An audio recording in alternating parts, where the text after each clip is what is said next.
এক মা তার 4টা সন্তান, একটা হচ্ছে যুগ্ম সচিব, আর একটা হলো কি বুয়েটের টিচার, আর একটা কানাডা প্রবাসী, আর একটা মেয়ে যেটা থাকতো সেটা হলো শিক্ষিকা।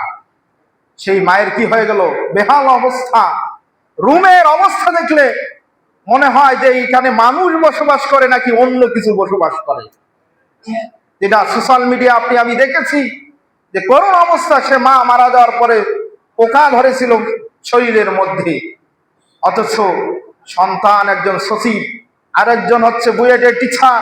টাকা পয়সার তাদের কোনো অভাব ছিল না, কিন্তু তাদেরকে এত শিক্ষিত বানানো মনে হয় পিতামাতার অপরাধ হয়েছে। আমার কাছে মনে হয় এটা মনে হয় পিতামাতা অপরাধ করে ফেলেছে। এদেরকে যদি পথের ফকির বানাতো, এটাই মনে হয় পিতামাতার জন্য সবচেয়ে ভালো ছিল।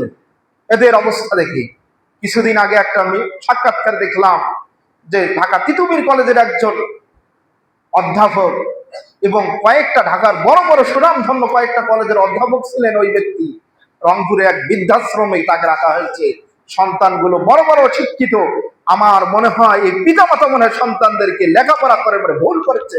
এদের যদি ফকির বানাতো তাহলে মনে এদের জন্য এটাই মনে যত উপযুক্ত ছিল। আমার কাছে মনে হয় আজকে এত বড় লেখাপড়া শিক্ষিত হয়ে লাভটা কি? আজকে যদি মায়ের খোঁজ খবর না নেয়, বাপের যদি খোঁজ খবর না নেয়, শিক্ষিত হয়ে লাভটা কি বলো? তুমি মানুষের কাছে ভালো হয়ে লাভটা কি? তুমি সমাজের কাছে ভালো হয়ে লাভটা কি?